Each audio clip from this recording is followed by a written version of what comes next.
Good morning, Knicks Nation. Today is Wednesday, the 23rd of December, 2020.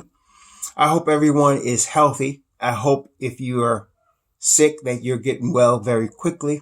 I hope that you're COVID free anyway. And I also hope that you're safe and sound and that you have your food, shelter, and clothing that you need, especially in this most difficult time in the country of the United States and around the world.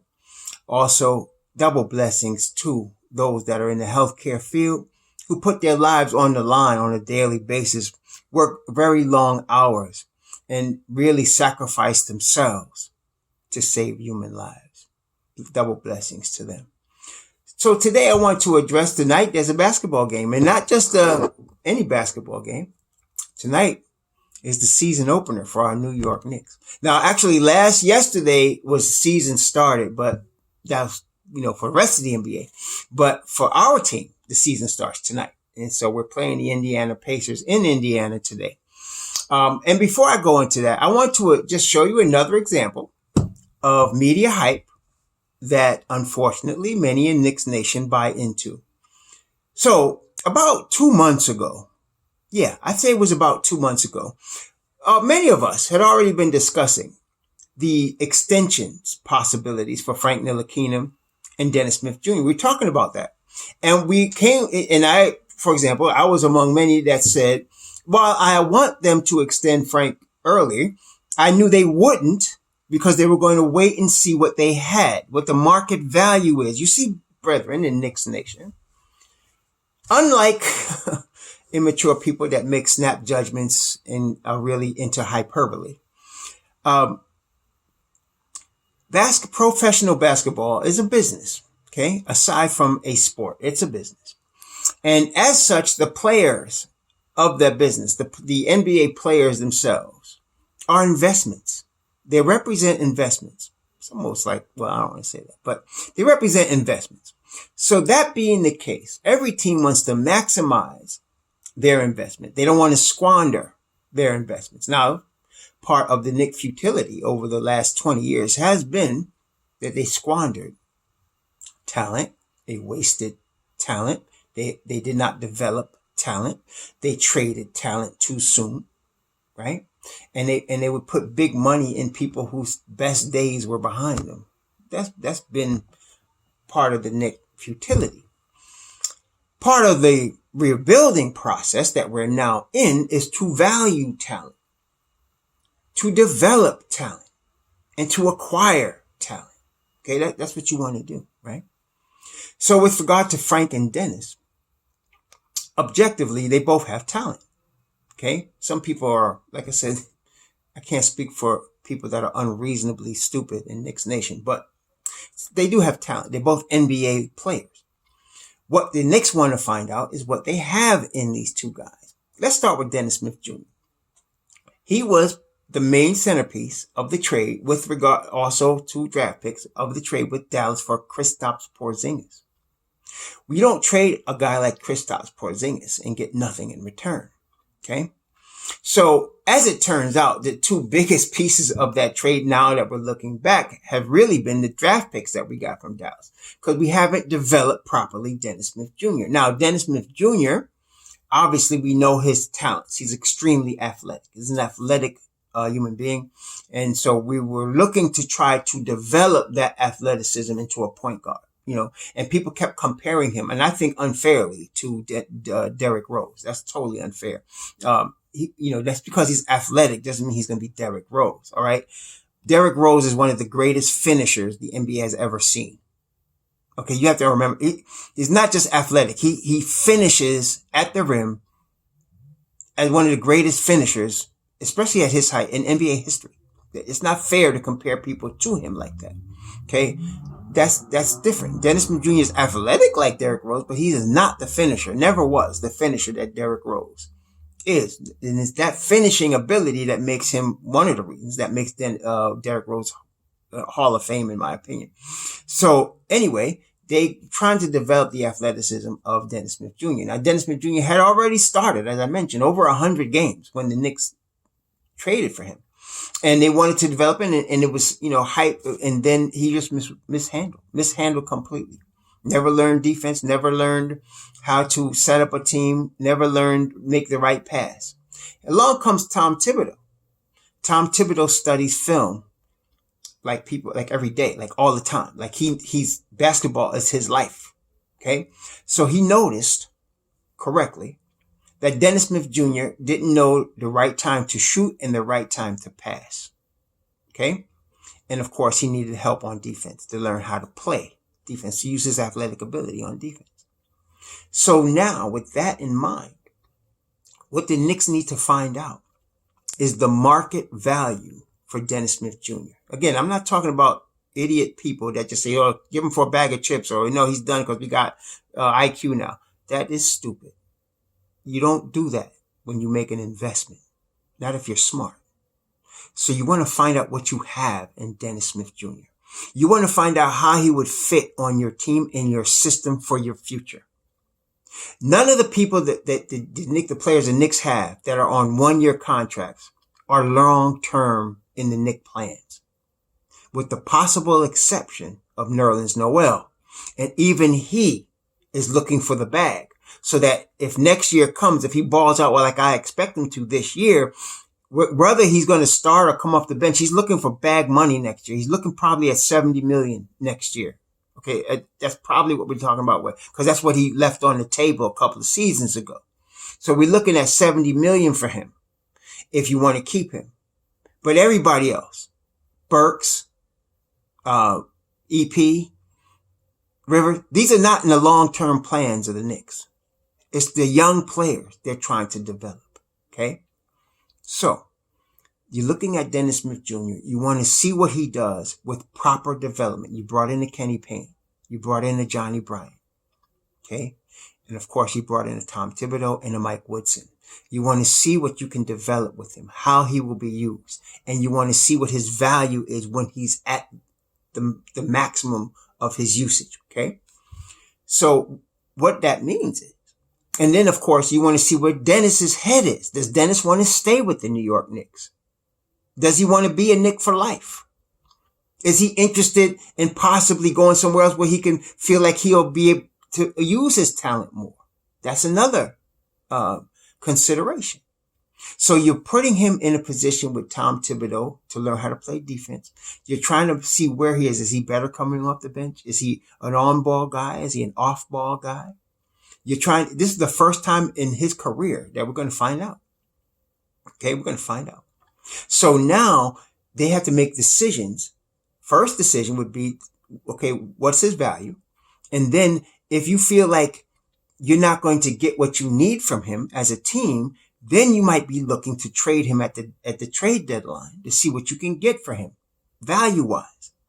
Okay. You're not going to just let him, after trading Kristaps Porzingis for him, you definitely are not just going to let him walk for nothing. You must get something for him if you're going to let him go. Okay. So it's very important, if you're the Knicks, if you're Leon Rose is smart, and this guy's already proven to me, he doesn't need to prove anything else to me. The guy is smart. He wants to see what he can get for Derrick Rose. What's Derrick Rose? I mean, not Derrick Rose. I'm sorry. See, even I'm doing it. What Dennis Smith Jr.'s value is for the Knicks. What is his value? Is he worth a first round pick, a second round pick, 2 second round picks? Is he worth a young player? Can you develop him? Can he come off your bench? Can he be a scorer? Can he be a lead guard? You want to find these things out, and it takes time. This is the environment that Leon Rose has created to find out. Okay. So you're not going to make any rash decisions with him unless all of a sudden, maybe, like I said, maybe some other team comes along and his tells his agent he could start for us. Well, then you might, then he might be approaching the Knicks and saying, trade me. Okay. So it works both ways, but the Knicks can't put a number on him in terms of an extension until they realize what he is and what they can do. For example, with Orlando and Markelle Fultz. He had a similar rough start, as we all know, with Philadelphia. But he has come into Orlando. He has played for Steve Clifford. He has gotten some proper development. And now they know, and he knows what he can become in that system for that team. So they extended him 3 years, $50 million. Okay. And so our players never got that chance yet. This is the first time that they're getting a chance to get developed properly. First time. So now we're going to find out what Dennis Smith Jr., where he fits, what his situation is. Yesterday, Tom Thibodeau would not give any indication of who his starters were, but he did say he knew who his 10-man rotation was. Is Dennis Smith Jr. in that rotation? I suspect he should be. He should be above any journeyman. Okay, but that we'll find out tonight. When the Knicks play Indiana, we'll find out tonight. Now, Frank Ntilikina. One thing about Frank Ntilikina that anybody that has any basketball knowledge at all can see is he can play defense. He came into the league with the ability to play defense. They asked Tom Thibodeau about him, in fact, specifically, they said, what is your idea of Frank Ntilikina's role? What do you want him to play on ball or off ball? They asked him that directly. And he said, that's why I like Frank. He can do both. He can guard multiple positions. And he can play on ball or off ball. That was his answer. Okay. Some of y'all need to listen to what the coach actually says instead of listening to what people write. So that's what he said. So as a defender, what the Knicks need to find out is what is Frank's value? What is his value to the New York Knicks? What is his NBA value? Is he Marcus Smart? Then he'll get a Marcus Smart style contract. Is he better than that? Is he worse than that? We need to find out. And this is going to be a year where Frank finds out. Now, this is why Thibodeau said 2 months ago, as far as Dennis Smith Jr. and Frank, he said this is a big off season. He said for both of these players because they have to be prepared for the season. Last week, Frank didn't play in the final game on Friday, and people started, Frank is injury prone. No, Frank was held out. It's more important that Frank be ready for the season this year than for a preseason game. They know what he can do defensively. He's going to get a lot of minutes. I've been telling y'all that. And we're going to talk more about that as we talk about the game tonight. But he's one of the premier defenders in the NBA, and he is certainly the best perimeter defender that the Knicks have. So he's going to get a lot of minutes. Matter of fact, I'm telling you, as many minutes as Victor Oladipo gets today, Frank is going to get. Because Frank is going to be guarding Victor Oladipo, and you're going to be glad that he is. Okay. And there's a lot of very explosive offensive players in backcourts in the Eastern Conference. And you're going to be glad you got a guy to guard them. As good as IQ is, he's still a rookie. And as smart as he is, he's still a rookie. Okay. He's going to have a lot to learn. He really is. So you're going to be glad that Frank is there. You're going to be glad that Elfrid Payton is there. Okay. And hopefully Dennis Smith Jr. But as far as Frank, we need to find out what his value is. So under this system, this is the first time in his NBA career that he has a coaching staff that can properly evaluate him and develop him. Previous 3 seasons, he has not had that. All of you want to go back and see what he is or what he's not. Two things bothered me about Fizdale with regard to this. The first thing I mentioned another couple of times before is his opening press conference. He's looking at Moutier and he's ignoring our overall 8th draft pick. That's bothered me. And the second thing, they asked him about Frank. I'm going to let Frank be who he is, he said. At that stage, Frank was in his second year. We didn't even know who he was. And it was Fizdale's job to find out, and he didn't. Okay? And so Thibodeau is finding out. And he's going to show us. Okay. And so tonight it starts. We're going to see who plays, who the rotation is. The top 10 guys will probably get in the 20-minute to 38-minute range. On the top end, 35, 38 minutes. The bottom end, 19, 20 minutes. And we're going to see who those guys are. Okay. And Thibodeau has said, you earn your minutes. People keep trying to create lineups based on what they think fits.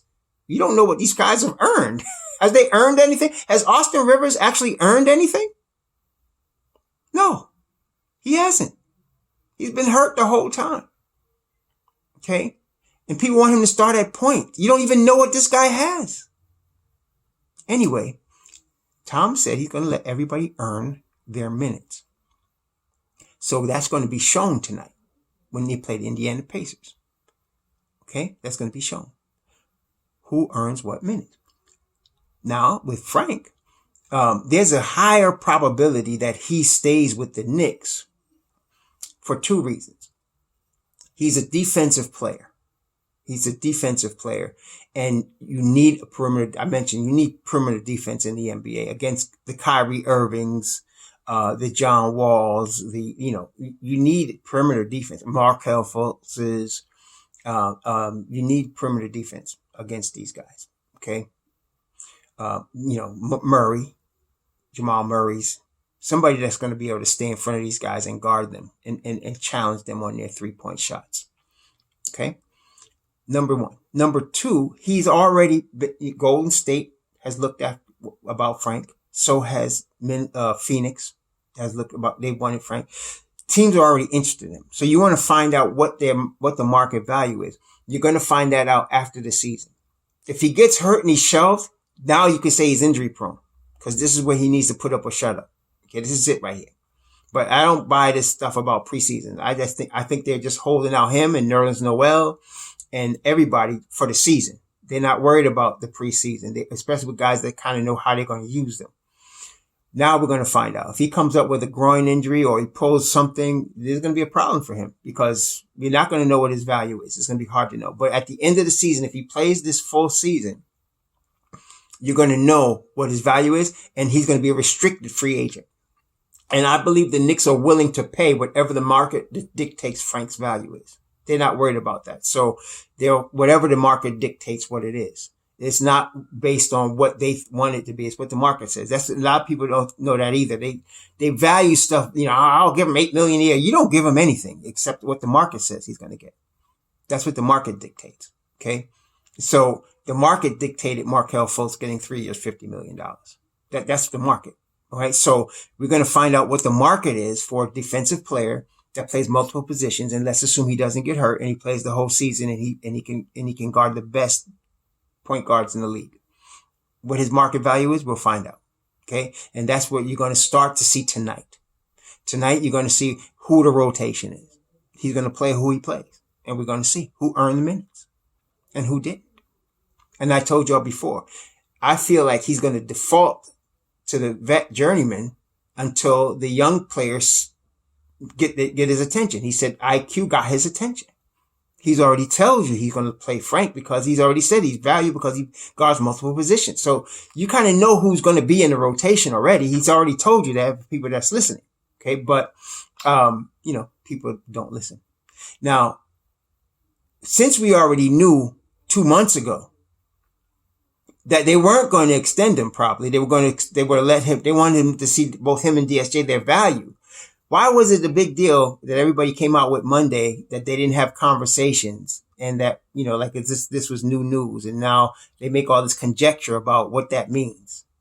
It's just some people I watch basketball because I like basketball because the game is pretty. The game is beautiful to me, especially when it's played properly. It's a beautiful game to watch. It's like poetry in motion, watching basketball to me.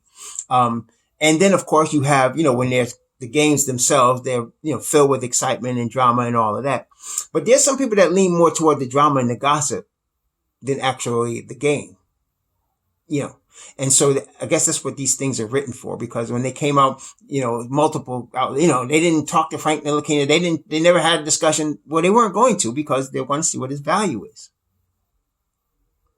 So tonight the Knicks are playing Indiana.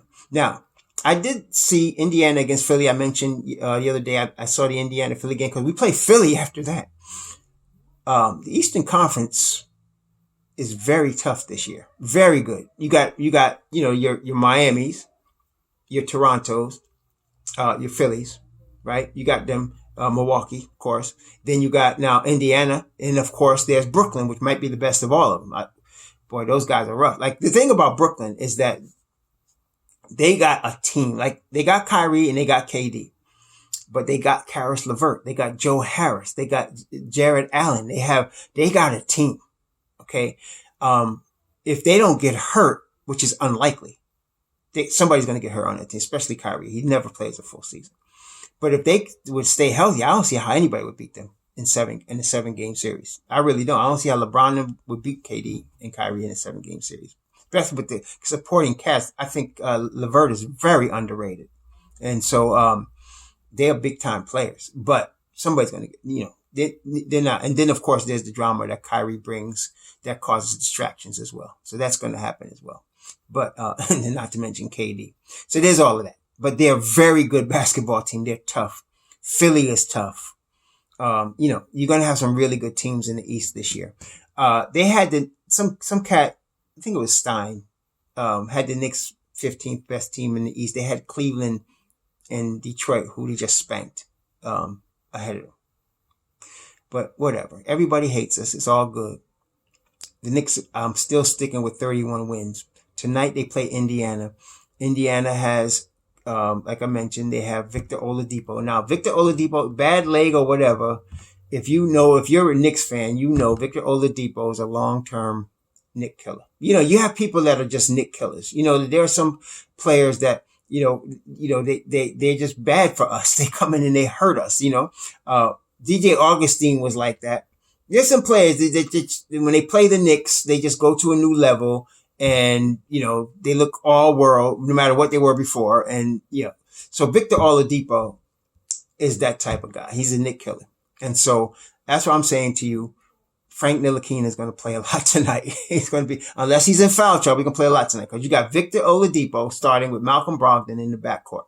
You got TJ Warren, another Knick killer. A sharpshooter, an offensive force, starting at the small forward spot. You got the Sabonis, who's a roughneck at the 4. And then, of course, you got Miles Turner at the 5.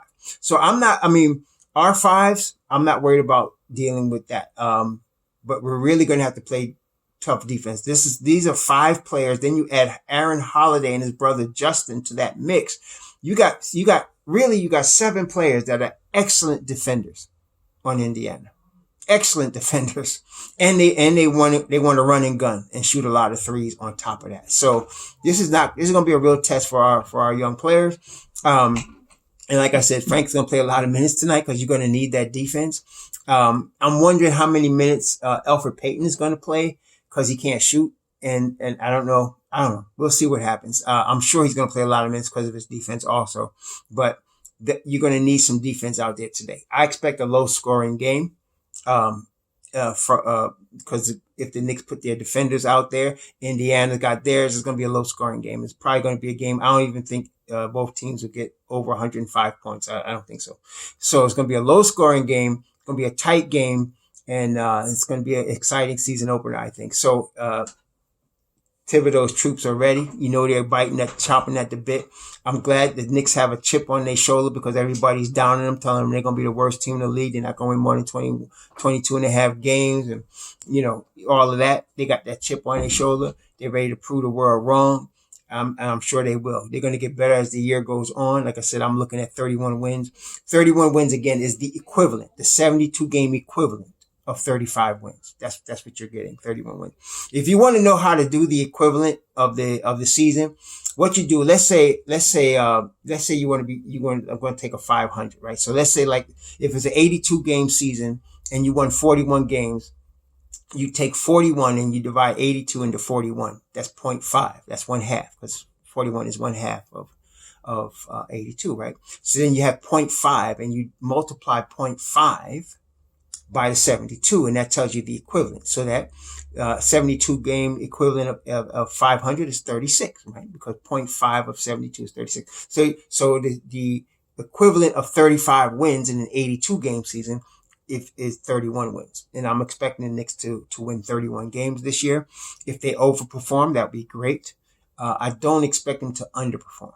I don't. Tom Thibodeau's teams are not known to underperform unless he loses the locker room, like what happened in Minnesota with Jimmy Butler and all of that drama, and then they underperform. But I don't expect him to lose the locker room here, not this year. And so I'm expecting a minimum of 31 wins from the Knicks this year.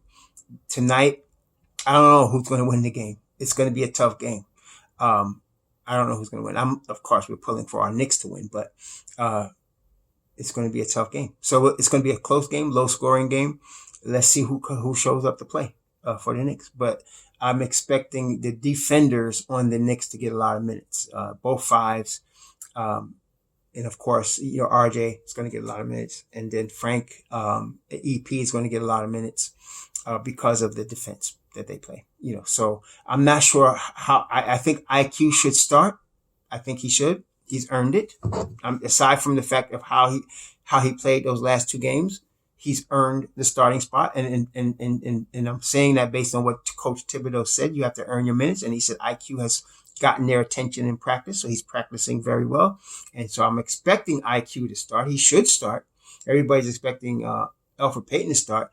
I would say Elfrid Payton if IQ didn't do what he did, but he did. So let's see what happens. He'll probably name the starting lineup at some point today, before the game, at some point this afternoon. It'll be all over Twitter, I'm sure. But I want to see what the rotation is. I'm hoping Dennis Smith Jr. is in the rotation. He needs to be in the rotation because, again, they need to find out what they have in this kid. About Julius Randle, some of you brought up a good point. Julius Randle is playing really good ball in at least that last game, in Tom Thibodeau's system. I want to see how he plays in it tonight. If he continues to look to pass and spray that ball out and not force bad shots, if he does that, they may trade him at the deadline because he would be worth a draft pick if that was the case. He really would. And they would have to, if they're focusing on Obi Toppin as their future at the 4, they probably will trade Julius Randle and try to get some draft picks for him. But it'd be bittersweet because if he keeps looking to pass the way he's doing and playing the ball game and putting the effort on defense that he's been putting, man, it'd be bittersweet because now he's playing to help us win, But anyway, we'll be talking about the game tomorrow and what happened tonight. I'm looking for our Knicks to win a tight game, a low scoring game. It's not going to be easy. Indiana is one of the top teams in the East. They're definitely in the top 5 or 6 teams in the East. So this is no joke, and they're going to come ready to play. It's a good test for our young Lions. Shalom.